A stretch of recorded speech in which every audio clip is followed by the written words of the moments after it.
Eh bien bonjour à tous, c'est Nathan et aujourd'hui je vais essayer de vous apprendre à résoudre le Rubik's Cube 3 par 3. Donc 3 par 3 en fait c'est qu'il a 3 faces, enfin 3 carrés de côté, voilà donc c'est 3 par 3 par 3. Donc voilà, donc le but ça va être d'essayer de le résoudre avec la méthode débutante, vraiment la méthode la plus simple possible. Donc pour ça je vais vous donner d'abord quelques petits conseils. Donc déjà si vous n'avez pas de cube, je vous déconseille fortement d'acheter des cubes de la marque Rubik's, comme celui-ci. Bon, celui-ci c'est un 2 par 2 vous l'aurez compris, mais c'est la marque Rubik's, parce que il tourne, celui-là ça va, mais sinon il tourne pas bien du tout. Et niveau corner cutting, donc le corner cutting c'est est-ce qu'ils sont capables de tourner quand la face n'est pas alignée, et est-ce que par exemple en reverse corner cutting, donc c'est à l'inverse, et donc là c'est plus compliqué, en général ça passe moins bien, donc on peut faire moins normalement, vous voyez. Donc ça c'est un Mofong Jiaoshi RS3M. Donc voilà, c'est un cube qui va coûter 8 $ je crois, et en gros en euros c'est moins cher. Comparé à un Rubik's 3x3 de la marque Rubik's qui va coûter 15 € et qui va être nul. Donc après je vous demande pas d'acheter le RS3M, hein, pas un cube forcément magnétique et tout ça, mais par exemple vous avez le MF3RS qui n'est pas magnétique, de la marque Mofong Jiaoshi aussi, et qui est très bien, voilà. Et pareil, qui a un bon turn, qui a un corner cutting acceptable et tout ça, qui pop jamais. Bopper, c'est quand les pièces se démontent, hein. Sinon, vous avez le Moyu Weilong. Donc ça, c'est vieux, hein, le Moyu Weilong. En fin de compte, j'ai repris le cube il y a pas longtemps. Et ça, c'est le cube que j'utilisais, c'était mon main à l'époque quand j'ai arrêté. Donc c'est le Weilong, il n'y a pas de WRM, pas de GTS, rien du tout, c'est le Weilong tout court. Et donc voilà. Et c'est un cube qui reste très bien pour l'époque à laquelle il a été créé, hein. Je pourrais toujours faire des très bons temps avec. Mais c'est vrai que c'est plus agréable de cuber avec un bon cube, voilà. Donc reverse corner cutting, voilà, on voit qu'il est un peu moins bon. Et pareil en corner cutting. Donc ça, vous n'avez pas besoin d'avoir un cube exceptionnel, mais c'est mieux parce que après, quand vous voudrez descendre en temps, vous allez être bloqué par votre cube en fait. Que vous ne serez pas bloqué si vous avez un bon cube d'emblée. Et c'est surtout que si vous n'en avez pas, un cube comme ça va vous coûter beaucoup moins cher et il sera bien meilleur. Donc voilà. Donc pour commencer à résoudre le Rubik's Cube, il faut savoir que les centres jaunes et blancs sont en face, vert et bleu sont en face, et rouge et orange sont en face. Donc c'est un Rubik's Cube 3 par 3, donc les centres ne bougeront jamais, ils seront toujours à la même place, comparé à par exemple un 4 par 4 ou un 2 par 2. Là les centres ne sont pas fixes, vous voyez. Donc là c'est plus compliqué, mais là tout de suite les centres sont fixes, donc ils ne bougent pas. Les centres ne vont pas bouger. Donc jaune en face du blanc, vert en face du bleu et rouge en face du orange. C'est pas hyper important de le savoir, mais c'est bien, comme ça après vous le savez. Je vais commencer ensuite avec les notations internationales, pardon. Et donc à chaque fois je vais vous les noter. Donc ça, c'est pas obligé de l'apprendre. Je vais vous expliquer toute la méthode en donnant les algorithmes avec les notations internationales et sans les notations internationales. Mais je vous conseille vraiment de les apprendre parce que tout simplement moi je les ai pas appris dès le début et aujourd'hui je galère toujours avec. Même si ça va, mais voilà, si vous les apprenez dès le début, c'est mieux. Donc on va commencer avec la plus simple. Donc il faut savoir que c'est en anglais. Donc R c'est pour right et donc R c'est on monte. Pourquoi? Parce que en fait ça tourne dans le sens des aiguilles d'une montre. Donc R c'est dans le sens des aiguilles d'une montre et pour R prime ça va être dans le sens inverse des aiguilles d'une montre. Donc je reprends R R prime. Donc du coup si on prend sa face, la face qui tourne de face à nous, ça fait R et R prime. Dans cette logique, on va faire pareil avec la face de gauche. Et donc là, attention parce que du coup, ça inverse. Donc ça, c'est L et ça, c'est L'.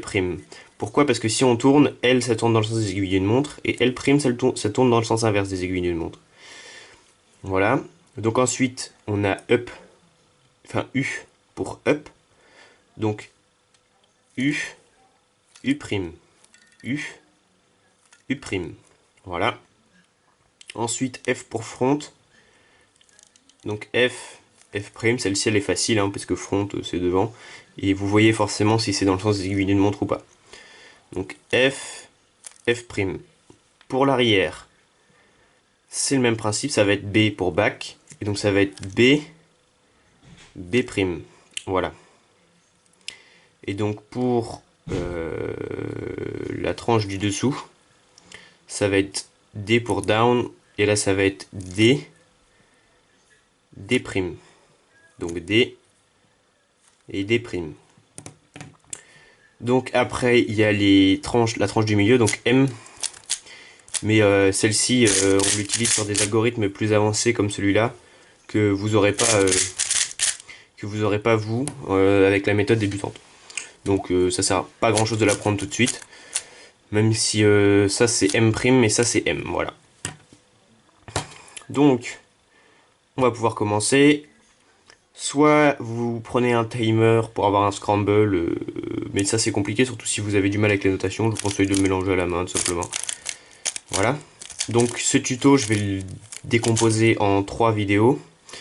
Donc on va commencer par une vidéo sur la première couronne. Donc la couronne, en fait, une couronne c'est une face plus toute la tranche, la première couronne, plus tout le tour en fait. La deuxième couronne c'est la tranche du milieu. Et la troisième couronne c'est la dernière tranche avec la face d'au-dessus. Donc pour que ce soit plus simple, moi comme c'est comme ça que j'ai appris et que je sais le faire que comme ça, on va commencer par la face blanche. Moi je vous conseille dès le départ d'emblée de commencer par faire n'importe quelle croix. C'est-à-dire que vous prenez n'importe quelle croix. Ne faites pas toujours la même, mais changez. Parce que en fin de compte, quand vous allez vous mettre vraiment au speed cubing, là le but c'est de le résoudre. Mais quand vous allez vous mettre au speed cubing, le but ça va être d'aller le plus vite possible. Et donc de prendre la croix qui est le plus rapide à faire. Voilà.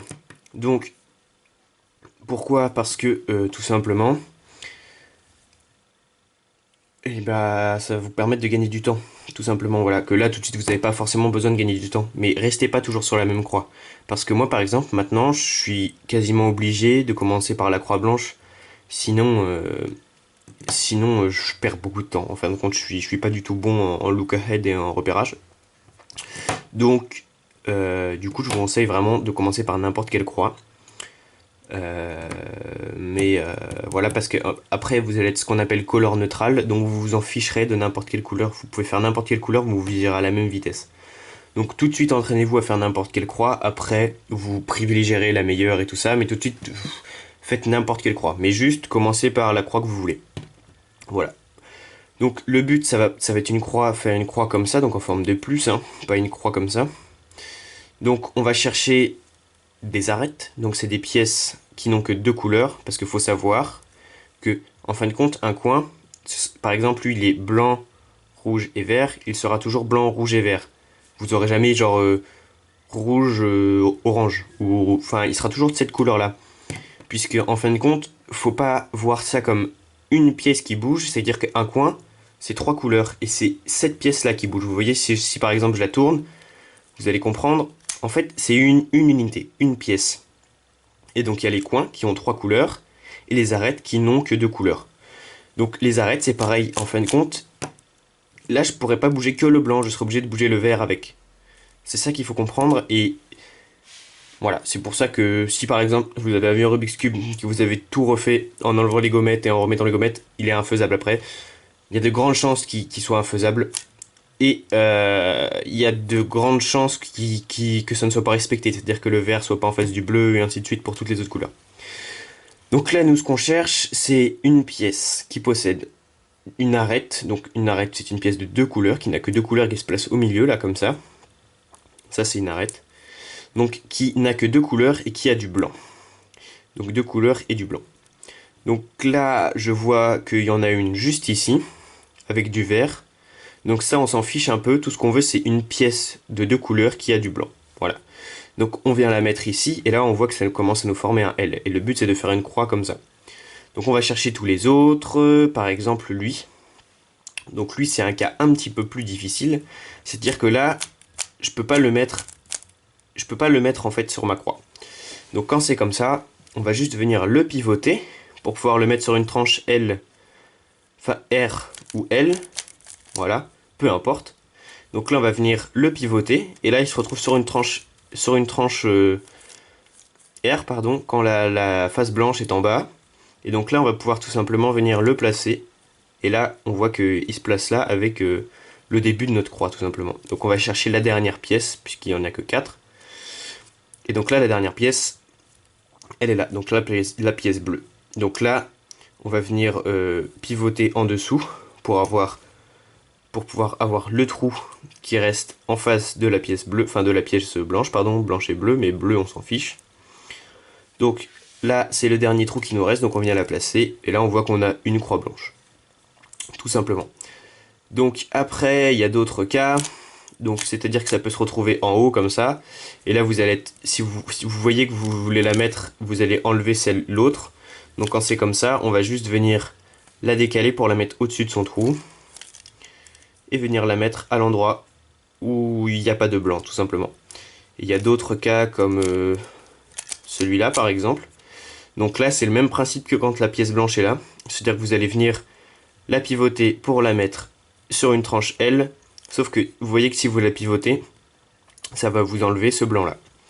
Donc tout simplement, on va soit venir se mettre au-dessus du trou pour la pivoter, pour enlever aucun blanc, et venir remettre le trou à cet endroit-là pour le remettre. Voilà. Soit on va venir laisser comme ça. Et donc là, en fin de compte, va juste falloir faire un mouvement de retour. C'est-à-dire qu'on va pivoter, on rentre l'arête qu'on veut mettre, et par contre, on fait le mouvement de retour pour remettre celle-ci. Donc là, après, pour la croix, il faut s'entraîner. C'est surtout très intuitif, il n'y a pas de formule. Donc là, il n'y a pas d'algorithme. Donc il va falloir tout faire soi-même et réfléchir un petit peu. C'est pas très dur, mais il faut prendre le temps et le faire. Donc nous, ce qui nous intéresse réellement, c'est la croix. Ce coin-là, on s'en fiche. De toute manière, il n'est pas bien placé. Donc on s'en fiche. On veut juste la croix. On s'intéresse juste à la croix blanche. Tout le reste du cube, on fait abstraction. Donc quand c'est comme ça, on va venir mettre notre croix blanche en haut. Et donc là, on va venir regarder, par exemple, comme celui-ci. On va venir regarder si le blanc, en fait, qui est là, l'arête blanche, est aligné avec le centre qui est en dessous. Donc par exemple, là c'est aligné puisque mon arête blanche, elle est blanche-orange, et le centre qui est en dessous cette arête est orange. Là, par exemple, on voit que c'est pas aligné puisque mon arête est blanche-rouge, et mon centre en dessous, il est bleu. Donc là, il faudrait l'aligner comme ça. Mais si on l'aligne comme ça, on voit que ça nous a enlevé l'arête qui était alignée, l'arête orange. Donc ce qu'on veut faire, quand c'est comme ça, donc là vous pouvez vous retrouver dans n'importe quelle position. Donc il peut y en avoir un seul demi, et quand c'est comme ça, si vous en avez qu'un et trois qui ne sont pas faits, ça veut dire que vous avez forcément un cas, enfin si vous tournez, vous allez forcément vous retrouver, donc là vous en avez aucun demi, et là vous en avez encore un seul, donc on tourne encore, on cherche, hein, et là vous voyez que vous en avez deux qui sont faits, c'est-à-dire que là mon vert est aligné avec le vert, le rouge est aligné avec le rouge, par contre il n'y en a que deux qui ne sont pas faits. Donc ces deux-là, on va les aligner avec un algorithme pas très compliqué, hein, c'est le premier, et vraiment c'est pas compliqué. Donc moi je vais vous le donner en notation internationale et en notation sans les notations internationales, mais je vous conseille quand même d'apprendre les notations, c'est beaucoup plus simple. Donc là, vous allez vous placer, vous voyez les deux sont là, il faut les inverser, les switcher. Donc là, on va se mettre au plus à droite. Donc le plus à droite, c'est le bleu. Donc on va se mettre ici, en tenant notre croix blanche vers le haut. Et donc là, on va faire un algorithme tout simple. On va faire haut, gauche, bas, gauche, haut, gauche, gauche, bas, gauche. Et là, on voit que ça nous a retourné les deux arêtes. Et donc là, tout est aligné. Voilà. Donc nos centres sont tous alignés avec nos arêtes. Donc là, notre croix blanche est parfaite, elle est finie. Donc je vais vous montrer d'autres cas. Et bien sûr, les algorithmes, je vous conseille de les noter. Donc je vais vous montrer d'autres cas, mais d'abord je vais vous montrer l'algorithme en notation internationale. Donc ça fait R, U, R', U, R, U2, R', U. Et donc là, vous voyez, ça m'a inversé les deux. Donc je vous le refais en notation internationale. Ça fait R, U, R', U, R, U2, R', U. Donc là, voilà, ça nous a replacé ces deux arêtes. Donc on peut se retrouver dans des cas, alors attendez, je vais vous faire un autre cas, hop. Dans un cas par exemple comme ça, où en fait on n'arrive jamais à en avoir que deux de bons. Enfin si, on en a deux de bons, mais c'est les deux à l'opposé. Donc là, comment on fait tout simplement pour inverser ces deux-là? Donc là, il n'y a pas 36 solutions avec la méthode débutante. On peut le faire intuitivement, mais moi je vous conseille de faire avec la méthode débutante, c'est plus simple, hein, si vous y connaissez rien. Et donc là on va faire d'abord, on va switcher ces deux-là. Donc on va les inverser, voilà tout simplement. Donc là on va faire haut, gauche, bas, gauche, haut, gauche, gauche, bas, gauche. Donc là ça nous a inversé les deux, on voit. Donc ensuite on va essayer de replacer notre croix. Hop. Et là on voit que voilà, il y en a deux qui sont bons, mais les deux sont côte à côte. Donc il ne nous reste plus que ces deux-là. Donc on refait l'algorithme sur ces deux-là. Donc je vous le donne en notation internationale cette fois-ci. Ça fait R, U, R', U, R, U2, R', U. Voilà. Donc là, notre croix est bonne, les centres sont alignés. Donc maintenant, on va vouloir faire notre face blanche. Donc pour ça, on va prendre notre face blanche vers le bas, tout simplement. Et donc là, on va chercher sur la tranche du haut, ici, des coins, donc des pièces de 3 couleurs qui ont du blanc. Normalement, vous avez plus d'arêtes qui ont du blanc vu qu'il n'y en a que 4 et elles sont placées sur votre croix. Donc on cherche au-dessus une arête, enfin un coin qui possède du blanc. Donc là par exemple j'en ai trouvé un, donc il est blanc, j'ai un coin blanc. Et donc ce coin blanc, il est blanc et il reste deux autres couleurs. Donc c'est vert et rouge. Donc on va essayer de placer au bon endroit. Donc qu'est-ce que j'entends par placer au bon endroit? Tout simplement il est blanc, donc il va falloir le placer en dessous, ici. Et trouver l'endroit où il doit vraiment bien se placer pour faire notre couronne. Donc on regarde la couleur verte et la couleur rouge.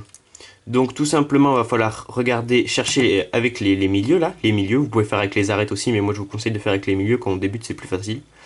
Donc vous prenez les centres et on regarde. Donc là j'ai trouvé le centre vert, mais si je regarde, mon blanc doit aller en dessous, et si je regarde mon autre centre, là il est orange. Donc ce qu'on veut, c'est avoir un centre rouge. Donc là on regarde, j'ai toujours mon centre vert qui est ici, et j'ai mon centre rouge qui est là. Donc à cet endroit-là, les trois couleurs sont réunies. On retrouve le blanc, le vert et le rouge.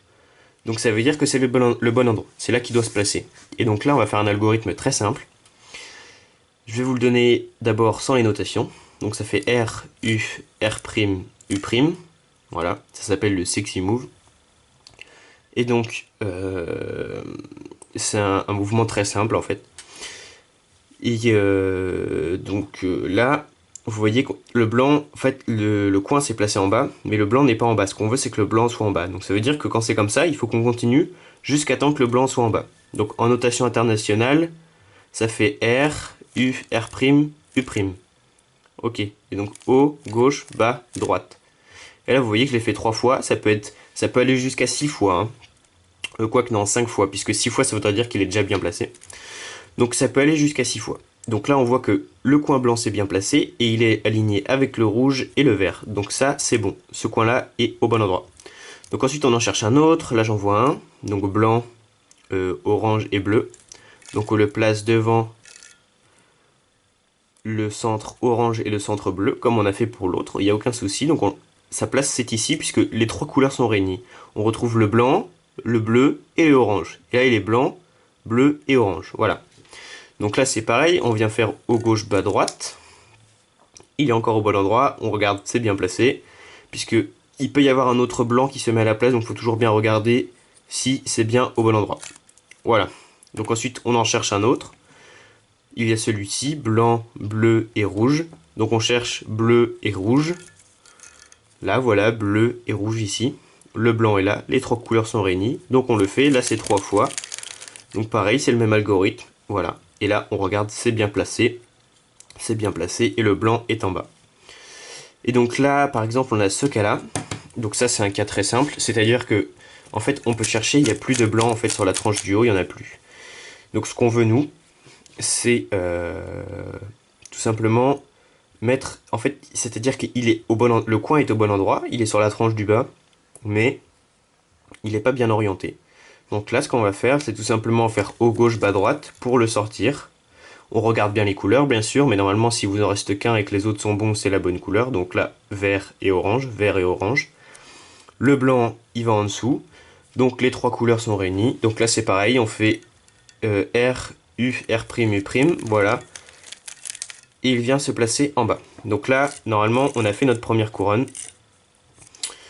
Et, euh, et donc c'est bon puisque on voit qu'en fait elle est résolue puisque là on a notre face blanche et tout le reste, là tout elle est de la même couleur, c'est pas mélangé. C'est-à-dire que on pourrait très bien imaginer avoir une face blanche et pourtant elle est pas bonne, tu vois la première couronne est pas, vous voyez la première couronne n'est pas bonne puisque là c'est pas aligné. Pourtant on a la face blanche mais c'est pas aligné. Nous ce qu'on veut c'est que ce soit aligné. Donc ensuite vous avez d'autres cas. Donc je vais vous en montrer deux trois. Toc. Hop.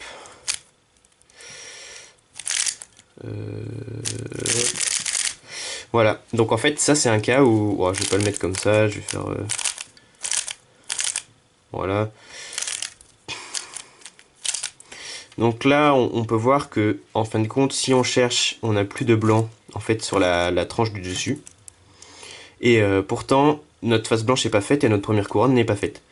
Donc ce qu'on va faire, c'est tout simplement trouver un coin qui n'est pas bon. Donc par exemple, ce coin-là, il est bon puisqu'on a le blanc là. Et là, c'est aligné. Par exemple, ce coin n'est pas bon puisqu'on a le blanc en dessous. Mais ici, ce n'est pas aligné. Ou par exemple, là, bah, on n'a même pas de blanc, là, on n'a même pas le blanc. Donc ce qu'on va faire, c'est venir sortir en faisant au gauche bas droite, ou R, U, R', U'. Et donc on va venir le mettre, en fait, le replacer au bon endroit comme on fait d'habitude, tout simplement. Mais il faut venir le sortir avant, sinon il n'est pas sur la tranche du haut. Donc là, on vient le placer, il est au bon endroit, on peut regarder, c'est au bon endroit. Ça nous a sorti un autre blanc, donc lui qui est rouge-vert. Donc au-dessus de la slot rouge-vert. Voilà. Donc là, il est très bien. Et on regarde le dernier, bleu-orange. Donc on vient le mettre au-dessus du bleu et du orange. Et on fait au gauche bas droite ou R, U, R', U'. Voilà. Donc ça, c'était la première partie pour la première couronne. Donc j'espère que vous n'avez pas eu trop de mal. Surtout, n'hésitez pas à noter les algorithmes. Si vous voulez, je vous les mettrai dans la description. En notation internationale, par contre, c'est plus simple. Et donc si vous avez des soucis, n'hésitez pas à faire pause, hein, il n'y a aucun souci. Et je vous mettrai juste là, normalement, la suite, enfin, les autres vidéos pour faire la deuxième couronne, ici, et, la dernière. Voilà. Donc à bientôt dans les prochains tutos.